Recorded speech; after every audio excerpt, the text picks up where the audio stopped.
What's going on, everybody, and welcome back to the channel, or welcome to the channel. In this one, I am rolling with a guy from 10th Planet Jax. Sorry I didn't get his name, or can't remember his name. A bunch of those guys came over on this night, and so I am rolling with him. At the beginning, you saw me ask him if he had any wrestling experience. He said no. I sat down here, and he was trying to get in the opening position. I wouldn't let him. I'm blocking him from getting to the inside, curling up that knee. I think it was frustrating him a little bit. So he decides to go around, and there he goes. I was still able to get my feet in, but I think that's probably something he probably does to get into people's guard. Now, I haven't seen many people do that as of late, but there was something I used to do years back. I tried it a couple of times. It worked here and there. Most of the time it didn't. But now I have him in the Z-guard. He is fighting to get around. I'm still framing to keep him off balance, or keep him out rather.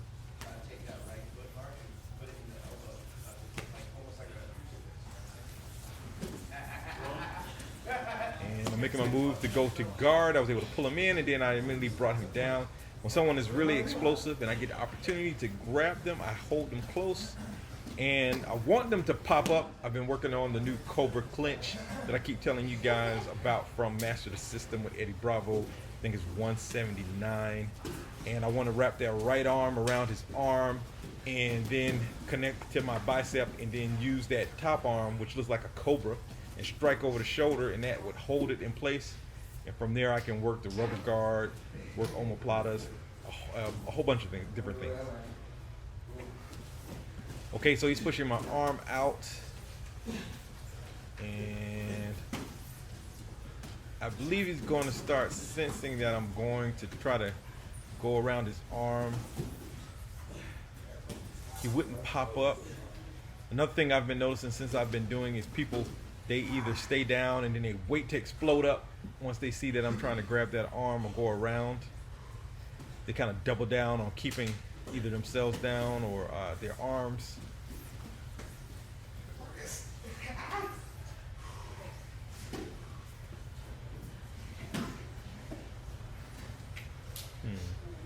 Okay, so I can tell he's a little frustrated here, or it seems to me he's a little frustrated trying to get up, and this is when he explodes. Now that move there, I'm sure that's something he's done many times. Jumps up, grabs my arm, and my shoulder was hurting at this time, and when he was pulling on it, I could feel the pain. It wasn't enough to tap, but I could feel it, and I was wondering whether he was going to try to wrench it, you know, almost like a Kimura type lock, but he didn't. I think he was using exclusively to try to go around to the side. And so now, Eddie, you can see I'm using my left arm to push up on it a little bit. I was able to get it underneath my back and push back just to relieve some of that pressure. I don't think he knew it or not, because if he knew, he would have probably used it to tap me. And I think he was just using it to try to get past. And I was glad about that. Now he is able to get past, and then I start readjusting to try to go for my frames, and he's trying to advance his position.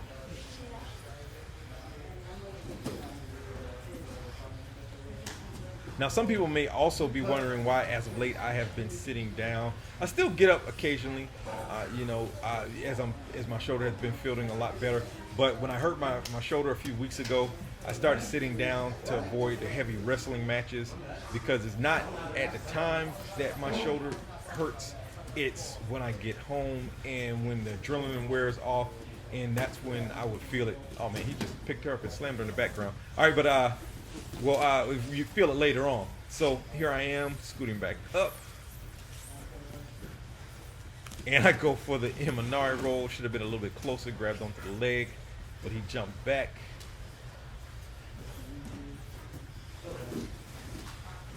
Not used to people jumping back either. Usually they'll push down, or they kind of look at me, but he reacted pretty well. Now you see me pummeling my feet there. That's something else I started doing recently again, due to the fact of the person I was grappling with, I think it was Michael last week, pulling on my legs. That's an upcoming one that you'll see was pulling on my legs. And I said, you know what? I don't want people to pull on my legs and dragging me from here to there. So I started doing that thing that we're all taught, or that we all see a lot when you first start grappling, when you pummel the legs. All right, these guys rolled over into our area.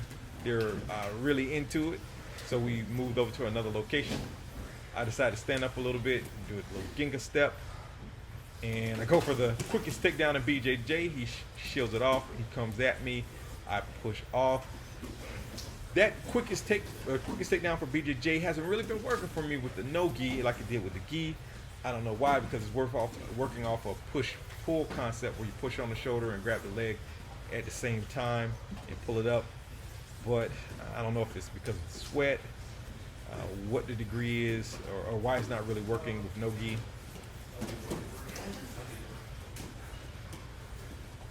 All right, and so after a little bit of that, I say, let me go ahead and sit down, grab at his leg, he pulls back, and he jumps. And I'm able to pull him in to guard. And I think that's it. We slap hands, bump. All right, guys, thanks for watching. As always, don't forget to like and subscribe. And until next time,